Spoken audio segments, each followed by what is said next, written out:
Bien, Sorge, bonsoir. C'est la quatrième année que vous venez à ce festival du premier roman. Pardon, c'est la quatrième année que vous êtes le parrain du festival du premier roman. Pourquoi être parrain d'un festival comme celui-ci à Laval?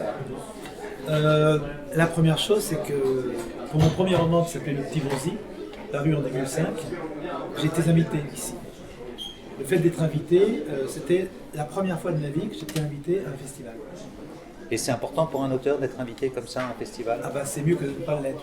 C'est-à-dire que c'est la première fois de sa vie, surtout dans un premier roman, que l'auteur brusquement se retrouve dans un endroit où il doit parler de son texte devant des gens. Donc j'ai commis une petite erreur à Laval, c'est que j'ai cru que tous les festivals étaient comme ça. C'est-à-dire que chaque festival, l'auteur se frottait aux élèves, parce qu'à Laval, on s'explique devant des élèves, on peut s'expliquer devant des prisonniers, on peut s'expliquer dans des hôpitaux, on peut s'expliquer devant des bibliothèques, etc. C'est-à-dire que, et quand je dis s'expliquer, c'est rendre des comptes. Véritablement, un auteur, du premier roman, il rend des comptes ici.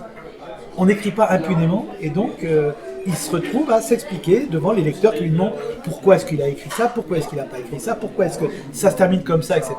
Donc la première fois que je suis venu ici, c'était mon baptême du feu. Jeune auteur, entre guillemets, puisque je n'étais pas si jeune, mais en tout cas, nouvel auteur. Mon premier roman vient à Laval. J'ai de la famille ici, dans le nord, de la Mayenne. Donc tout ça s'enchaînait plutôt bien, et donc j'ai accepté évidemment. D'abord parce que c'était la première invitation, et parce que pour une fois, j'étais auteur. J'étais invité quelque part, non pas en tant que journaliste, ce que je suis, mais en tant qu'auteur.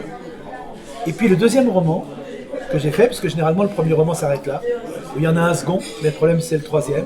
Donc le deuxième roman, j'ai eu envie non pas pour être invité une deuxième fois, mais j'ai eu envie qu'il se passe ici, en Mayenne.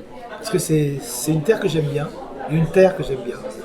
Et donc ce roman s'appelle Une promesse. Et avec ce roman Une promesse, le deuxième, chez Grasset toujours, j'ai eu le prix Médicis. Et je pense que la conjonction des deux, la Mayenne plus le prix Médicis, fait qu'on m'a proposé « Veux-tu être le parrain de ce festival ?»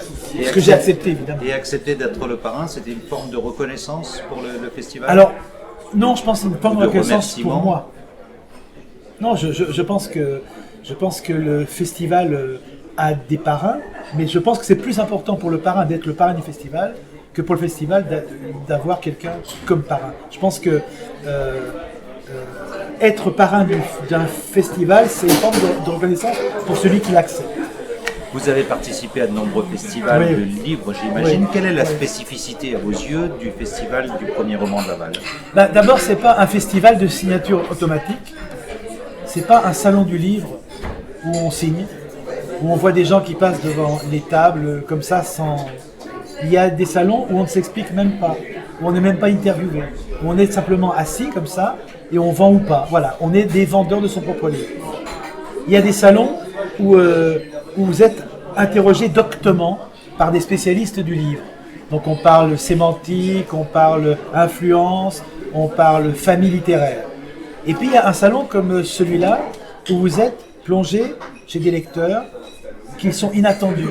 Quand un lecteur comme ici se retrouve brusquement lu par 600 élèves, quand un lecteur comme ici, c'est ce que je disais, se retrouve dans une prison, qu'il est obligé, qu'il va défendre son texte devant une prison, c'est des choses qu'on ne trouve pas ailleurs.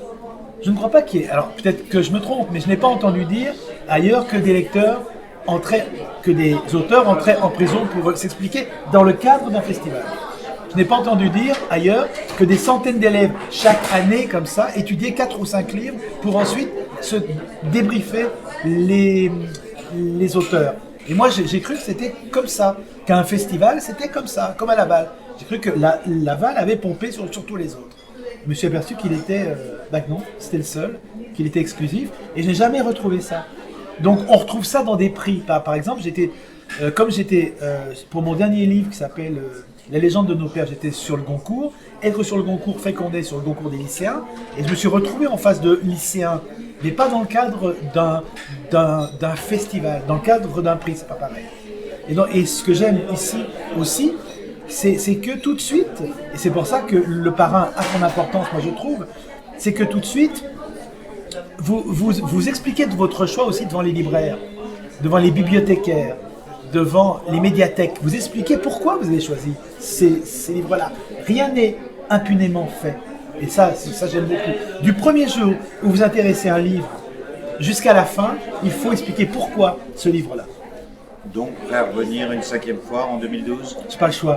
Pour 2 raisons. J'ai pas le choix parce que c'est le 20e anniversaire. Et donc, ils aimeraient que je sois là pour le 20e anniversaire. Et je l'ai promis. J'ai pas le choix parce que la littérature qui sera à l'honneur, c'est l'Irlande. Et l'Irlande, pour moi, c'est une deuxième patrie. Merci, Serge. Merci à vous.